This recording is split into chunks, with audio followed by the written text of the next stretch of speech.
toda vez que o consumidor chega ao escritório, ele nunca tem o contrato. E eu te questiono, se tu quer omitir um fato, não é mais fácil tu omitir o contrato? Se ele tivesse efetivamente um contrato nas suas mãos, ele poderia ver o que ele adquiriu. Olha, eu comprei, paguei tanto, eu paguei tal taxa, eu fiz isso, eu fiz aquilo. Mas de uma forma geral não é isso que acontece. Então o consumidor, na realidade, ele está comprando às cegas. E lembre sempre, né? Todo o encargo que foi colocado dentro do financiamento, ele é acrescido de juros vezes o tempo.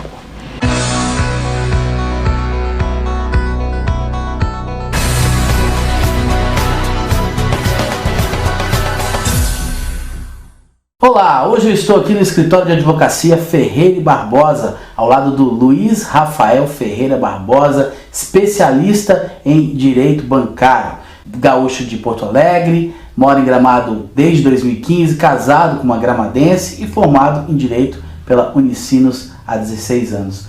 Obrigado por me receber, Rafael, e hoje a gente vai falar de um assunto que interessa muita gente porque mexe no bolso, os chamados financiamentos bancários, juros de cartão de crédito, enfim, os empréstimos, coisas que às vezes as pessoas se passam e estão pagando muito mais do que deveriam por conta de contratos que cobram aquelas taxinhas, aquelas letrinhas que a pessoa nunca lê. É verdade. Tudo bem, Kaique? Obrigado por ter vindo aí, é um prazer recebê-lo. E é justamente isso, né? A gente está vivendo agora um novo momento econômico no país, que ainda não é da pujança, mais ou menos já se iniciou esse novo ciclo, né? E a gente está vendo, né, um sem número gigantesco de pessoas que passam por dificuldade financeira, fizeram em outras épocas uso de uma linha de crédito, né, em algum momento de dificuldade, ou até mesmo não em dificuldade, até naquele momento em que ele entendia que podia reformar a casa, mas precisava de um crédito. Chegou a chegada de um filho e precisou fazer uma reforma para recebê-lo, a aquisição de um veículo, de um imóvel, enfim. Até mesmo o financiamento hoje se utiliza muito para a realização como vou te falar, de viagens, né, ao exterior, que hoje são valores razoáveis, né? Então, as mais diversas linhas de crédito hoje, né, as pessoas fizeram uso, e de uma forma tendo em vista a realidade que o país passa por hoje, né, tem em vista o que está vivendo hoje, as pessoas acabam tendo dificuldade, porque muitas vêm ao longo da vida, vêm a perder o seu emprego, né, ou algum problema de família, um problema de saúde, o que vem a descapitalizar essa família e vem a gerar todo um passivo financeiro para essa família. Então, o profissional que atua nessa área bancária, ele vivencia isso diariamente. Não é a letra fria da lei, como se diz, que você pega apenas um contrato e fica analisando ali. Não, a gente tenta adaptar sempre a realidade do cliente, do nosso consumidor, que vem à porta do escritório com essa necessidade. Então, a gente tem que pegar e adequar a letra fria da lei, vamos dizer assim, ter acesso ao contrato, os valores que foram pegos, o que foi pago até então, e também tentar adaptar a necessidade, porque ele vai ter que pagar esse valor. Então a função do profissional é justamente essa, é adequar todos esses itens, né, numa equação que feche, seja ela ao término, né, do nosso serviço, com a quitação seja desse empréstimo, seja desse financiamento. Quais são os principais abusos que são praticados nos contratos de financiamento, por exemplo, de veículos? Olha, são tantos encargos que são colocados. Recentemente o Superior Tribunal de Justiça, recentemente, acho que faz uns 2 ou 3 anos, ele se manifestou, né, referente a uma série de taxas que são tidas por ilegais. O que acontece, Kaique? A questão muitas vezes não é só a ilegalidade da taxa, é a forma como ela é contratada. Eu vou te dar um exemplo, antes da gente entrar nos pormenores, assim, vou te dar um exemplo. Toda operação de crédito, do financiamento bancário, todo empréstimo é cobrado o IOF, que é o Imposto de Operação Financeira, correto? A cobrança desse imposto não tem problema algum, não é ilegal. Contudo, a forma com que esse imposto é cobrado do consumidor é que é o erro. Então vamos lá. Se você fizer um financiamento, uma taxa bancária, um empréstimo bancário normal, você vai pagar 2% ao mês de juro. Um financiamento é de 60 meses. O que acontece? Quando tu fizer teu empréstimo, vai ser colocado junto, né, no capital que tu está pegando emprestado, esse IOF. O erro está aí. deveria ser perguntado ao consumidor se ele tem interesse em agregar o financiamento o valor do IOF, que no meu exemplo aqui vai ser R$800, tá ok? E se ele tem interesse em agregar o financiamento ou ele gostaria de pagar à vista. Isso é uma disposição que está no Código de Defesa do Consumidor. Ninguém pergunta isso. E ninguém pergunta isso. Simplesmente eles pegam o financiamento. Você pegou lá R$20 mil emprestado, deu R$800 de... Falando em valores redondos para fazer um cálculo fácil, R$20 mil de empréstimo, R$800 de IOF. Ninguém te pergunta se você quer pagar à vista, porque se você pagar à vista, tu estaria pagando efetivamente R$800. Se tu incorporar o financiamento, o que acontece?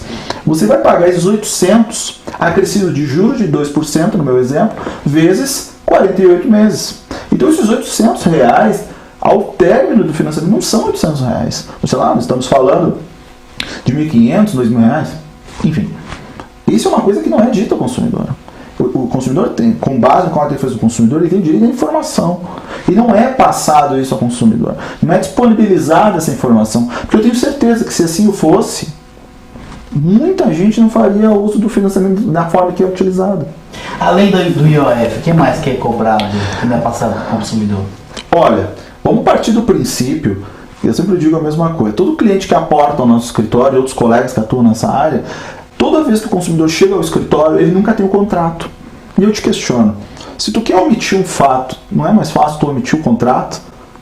Que é o que se faz, né? Porque o que acontece? Ele sempre utiliza, você assina, aí supostamente o contrato vai até vai ser remetido para a instituição financeira, onde ele seria assinado pelo representante e depois retornaria para ti. Só que esse retorno nunca acontece. Não vou dizer nunca, porque nunca é muito tempo, mas é muito difícil de retornar ao consumidor. Então o que acontece? O consumidor não tem nem noção. Então o que acontece? Se ele tivesse efetivamente um contrato em suas mãos, ele poderia ver o que ele adquiriu. Olha, eu comprei, paguei tanto, eu paguei tal taxa, eu fiz isso, eu fiz aquilo. Mas de uma forma geral não é isso que acontece. Então o consumidor, na realidade, ele está comprando às cegas. Ele sabe que ele comprou, vamos dizer, no caso de um veículo, num financiamento bancário para aquisição de um veículo, ele sabe que ele comprou o carro, mas ele não sabe o que está agregado.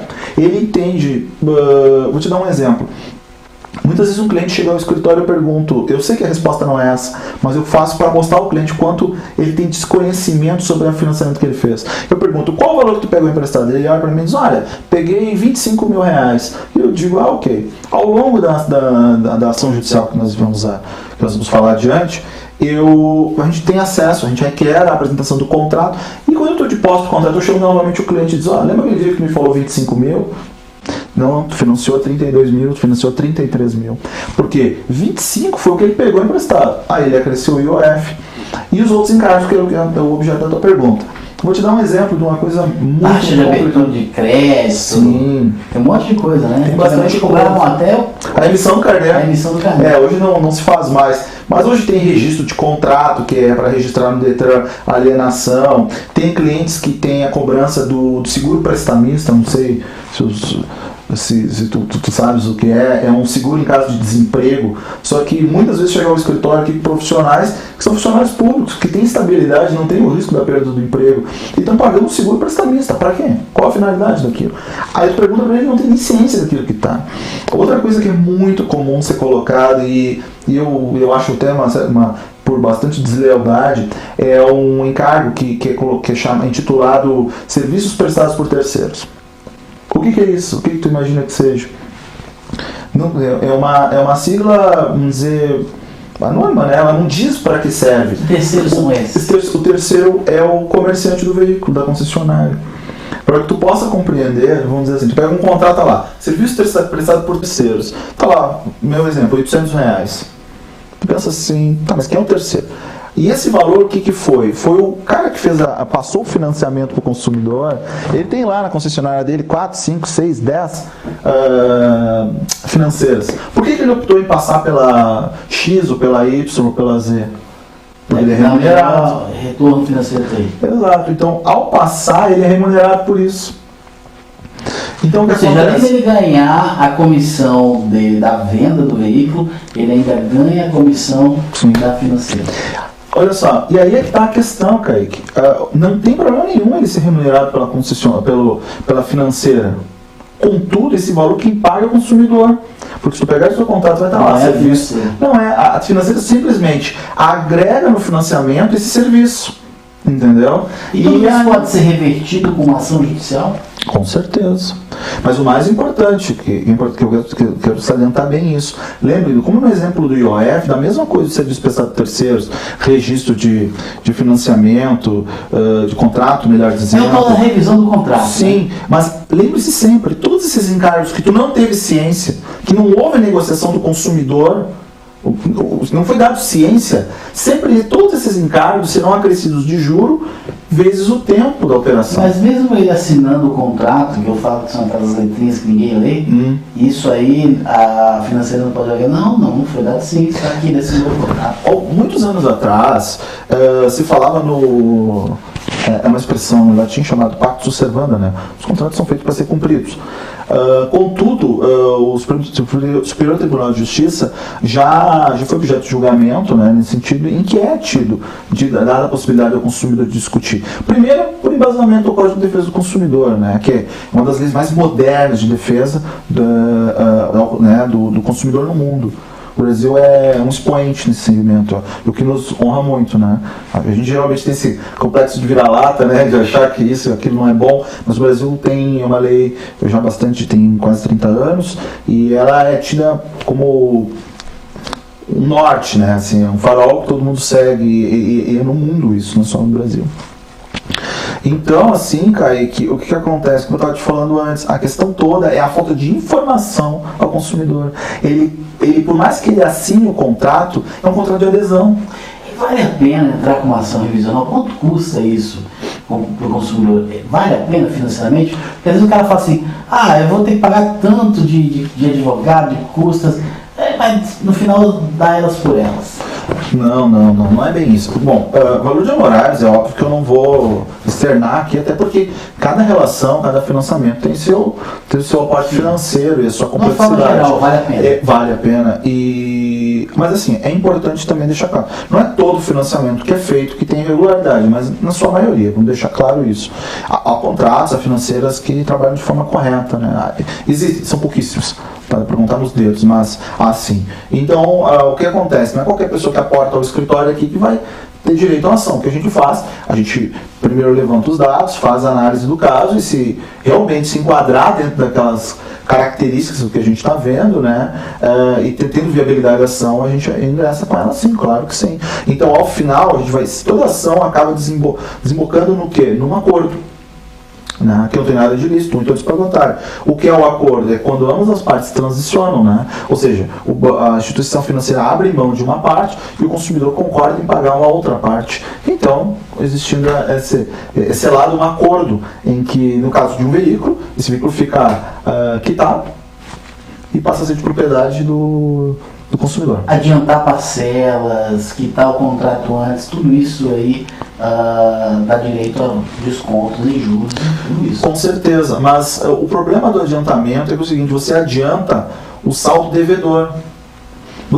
Na maior parte das vezes, os adiantamentos, eu tenho muitas ações aqui no escritório chamadas de consignação em pagamento, em que eles tiram a financeira, se você ligar para fazer o adiantamento, eles não tiram muito pouco do juro. Eles tiram geralmente a correção monetária. Então, se tu fizer a análise, né, a pericial do carro, fazendo um cálculo pericial, você vê que na realidade tu não está tendo essa redução tão proporcional assim. Ou quitar o contrato antes também, é a mesma coisa? É a mesma análise. E também tem uma outra questão, né, Kaique? No início da nossa conversa nós estamos falando sobre taxas e encargos ilegais, certo? Olha, se tu fez um bolo, onde tu botou todo um monte de coisas ilegais lá, esse bolo é enorme. Se tu antecipar, ou quitar antes, ou antecipar algumas parcelas, tu continua sendo lesado. Porque tu continua pagando a todos aqueles encargos que tu não contratou. Deixa eu chamar a tua atenção para um fato muito, muito comum. Naquele momento de alegria, né, da aquisição do bem, já que nós estamos falando de um veículo, muitas vezes o comerciante, né, ele começa a ver que o cara está alegrinho, ele começa a colocar várias coisas, vários serviços. Dentre eles, ele diz, olha, a nossa concessionária também faz seguro. Aí o que você faz? Já quer fazer o seguro? Já coloca no financiamento, vai dar mais 10, 12 reais por mês. Aí tu pensa, poxa, o que é 12 reais? Tem gente que vai até emplacamento no veículo. Perfeito, muito bem lembrado. Aí o que acontece? Tu faz, só que o que acontece? O seguro do teu veículo, do teu carro, ele é de 1 ano. E num exemplo de um financiamento de 4 anos, tu vai pagar um seguro durante 4 anos, sendo que ele só tem validade de 1 ano. Olha o problema que se estabelece. E lembre sempre, né? Todo o encargo que foi colocado dentro do financiamento, ele é acrescido de juros vezes o tempo. Nós temos que lembrar que a multiplicidade do juro no financiamento, ele é muito diferente, né, do que a gente gostaria. Eu vou pegar um exemplo simples que eu gostaria que tu me acompanhasse para que a gente possa ter noção. Se nós pegarmos uma operação de 5 meses, durante 5 meses você vai pagar um juro de 2%, uma equação aritmética. 2 mais 2, 4, mais 2, 6, mais 2, 8, mais 2, 10. Concorda comigo? Sim. Perfeito. Contudo, a atividade bancária não é assim que se faz. O juro é exponencial. É 2 elevado a 5. Então, 2 vezes 2, 4. 2 vezes 4, 8. 2 vezes 4, 8, 16. 2 vezes 16, 32. Então, veja, os mesmos coeficientes, o mesmo número, o mesmo juro e o mesmo tempo, os valores são totalmente discrepantes, justamente porque a forma com que esse juro é operacionalizado no financiamento é o que se diz muito nos próprios julgamentos do Superior Tribunal de Justiça, né? É o enriquecimento da instituição financeira mediante o empobrecimento do consumidor.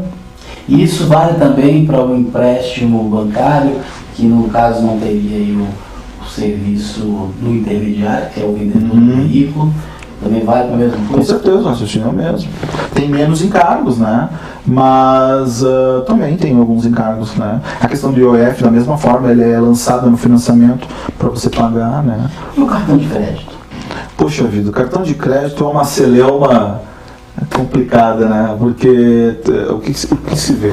As pessoas, de uma forma geral, reclamam dos encargos, né, que se pagam, sempre levando em consideração, né, o tempo que se utilizou, ou não dão bola simplesmente para a taxa de juros. O problema é que quando começa a fazer uso desse financiamento, né, do cartão do rotativo em si, aí é que começa o grande problema. O juro de média de 12% a 14,99% é o que mais ou menos se observa assim no dia a dia, né? Então o que acontece? Por quê? Você fez tem uma fatura de R$1.000, você não consegue adimplir R$1.000. O que tu faz? Tu paga o mínimo, que é R$200, e o banco ainda assim continua te liberando crédito. A operadora de cartão de crédito, ela continua te liberando crédito, sabendo que tu já está endividado. Então a taxa é alta por isso. Primeiro, porque eles se socorrem. As administradoras de cartão de crédito, elas não são financeiras, né? Elas se socorrem. Pode ver que o cartão de crédito, ela sempre tem uma instituição financeira junto. Visa, Credit Card, Elo, Mastercard, Diners Club, agregado a um banco, da onde eles se socorrem de recursos para reemprestar ao consumidor através de uma linha de crédito. Então a taxa de juros é bastante alta, realmente. Contudo, o que acontece? A maior parte das vezes a gente consegue resolver essa situação mediante acordo. O que acontece? Como a gente, aqui no nosso escritório, a gente trabalha muito na área bancária, a gente participa muito de rodadas de negociação. Entende? Então o que a gente faz? A gente pega um número X de clientes e participa, no caso dos cartões de crédito, até mesmo de financiamentos bancários, veiculares ou bancários mesmo, né, de agência bancária. Nós pegamos esses clientes e vamos até lá. E aí, mediante a quantidade de clientes que se leva, e já também o tempo histórico de profissional, tudo leva-se muito em conta, né? Aquele cliente que a gente faz o acordo, ele vai honrar o acordo, né? Aquele que tu vai fazer, e o cara, agora eu vou correr atrás do dinheiro. Então a gente tem esse cuidado e mediante acordos, a gente consegue acordos até de 60%, 70%, até mesmo 80%. Rafael, uma dúvida que eu recebo muito das pessoas, eu escuto muitas pessoas falando que não entendem isso. Antigamente se falava muito que quando a pessoa ficava endividada e não conseguia pagar, ela ia para o SPC Serasa e em 5 anos o nome era limpo. Mas hoje em dia falam muito do tal do score. Né? Às vezes a pessoa está com o nome limpo, passou os 5 anos, não pagou a dívida, exato, mas o score dela não é bom. Ou seja, isso não é uma forma da pessoa sempre ficar com o nome sujo, o nome vinculado. Como é que funciona essa questão do nome limpo? Ainda vale os 5 anos? Como é que é? O que acontece? Seja o Serasa, o SPC, eles são órgãos, né, são cadastros, né, onde o nome do contribuinte não, do consumidor que está inadimplente consta lá, dizendo que ele está inadimplente, né, enfim. E é só por 5 anos mesmo? O prazo de prescrição desse título é de 5 anos. Contudo... Não pode voltar a inscrever pela mesma dívida, né? Não, nesse caso não, mas o score é como se fosse hoje o Enem. Você, ao final, você tem um histórico um somatório, uma média aritmética das notas que você teve seu histórico, né? E mais a prova, claro, que você vai realizar. Então, o credit score, na realidade, não tem ilegalidade nele. Porque o que ele faz? Ele leva em consideração que tipo de consumidor é. Olha, um consumidor que consegue pagar em dia pontualmente suas contas, ok. Então, ele tem um score mais alto. Ele paga, mas paga sempre atrasado as parcelas. O score dele é mais baixo. Se eventualmente ele pegou um título e não conseguiu efetuar o pagamento dele, passou 5 anos, ele deu o título, realmente o nome dele não está mais no SPC, no Serasa, mas essa pontuação dele é baixa, porque leva em consideração que esse título só foi baixo porque prescreveu a cobrança, não porque ele pagou. Então até é uma ferramenta muito utilizada pelo comércio local, e nessa análise eu acho até que está correto, né? Porque o consumidor já é achacado com encargos, com juros, com tanto imposto, e ainda de repente correu o risco de um consumidor que não vai só está adquirindo, mas já, porque infelizmente, né, tem muita gente que adquire já com a ideia de não pagar, né? Então o credit score tem esse cuidado, quer dizer, o consumidor, o comerciante, ele analisa se vale a pena efetuar a venda. Então essa é uma ponderação. Então nesse sentido eu acho até bem correto. E essa prática de escritórios que compram a dívida do cliente? Às vezes o cliente faz um financiamento no banco, no Santander, Caixa, Banrisul, enfim. E aí ele não consegue pagar e depois não é mais o banco que cobra ele. É um escritório que está ligando, terceiro escritório, né? Cobrando uma dívida que ele não tem com aquele escritório, tem com o banco. É verdade, isso é muito comum, né? Mas isso geralmente acontece o quê? Uma vez que o consumidor pegou o empréstimo e não conseguiu efetuar o pagamento, depois da agência bancária, durante um período de ficar ligando para o consumidor, volte aqui, né? Tente renegociar, vem aqui, converse conosco. O consumidor não vai. Depois de uma segunda tentativa, que é passado esse crédito por uma assessoria jurídica de cobrança, e também não tem êxito, chega um ponto em que o banco dá por perdida essa dívida, que a gente chama de fundo perdido. Entendeu? Ele desiste da cobrança, porque ele entende que o consumidor não tem como pagar, até porque ele já fez um levantamento, o cara daqui a pouco não tem um carro, não tem um imóvel, não tem nada no nome, não tem como executar essa dívida. E o que ele faz? Essas empresas, que tu está falando de recuperação de crédito, geralmente vivem disso. Elas de tanto em tanto adquirem créditos que eles têm, tipo assim, eles crédito no banco, a dívida, eles compram a dívida do banco por um valor mínimo e tentam cobrar o valor que conseguirem do consumidor. Então vou te dar um exemplo, tu pegou lá 30 mil reais emprestado ali na Caixa Econômica Federal, perfeito, tu não conseguiu pagar, tu pagou lá 4, 5 prestações e não pagou mais. Depois de 1, 2 anos, tu não conseguiu, tu não paga, o banco entendeu que tu não ia mais pagar, deu por perdido esse valor. Ele vendeu para uma empresa, é muito comum, tem muitas empresas, entre elas a Recovery, né, uma empresa bem conhecida nesse segmento. Ele pega, vai lá, uma dívida de 30 mil reais, sem os juros, claro, ele compra por 3, 4, 5 mil reais. E às vezes ele até oferece um acordo pro... Normalmente ele liga... aí. E aí, o que ele faz? Se ele comprou por 2, 3 mil reais, ele compra um lote de dívida, ele não compra uma dívida, né? Ele compra um lote de dívidas do banco e começa a ligar para esses consumidores. Olha, nós temos a dívida agora em nosso nome, aqui existe o que a gente chama em direito de cessão de crédito, né?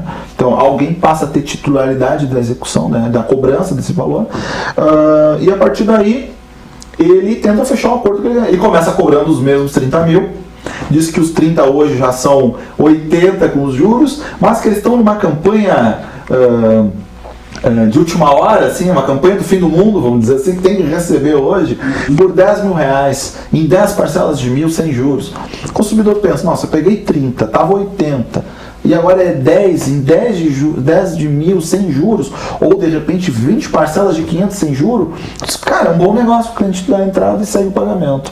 Tem gente até que eles mandam até uma cartinha, né, com várias oportunidades, e conforme o valor que você deposita, é a opção de financiamento que tu quer, né? Então tu consegue fazer. Mas é uma prática lícita, é bem comum e é reconhecida, não tem problema algum.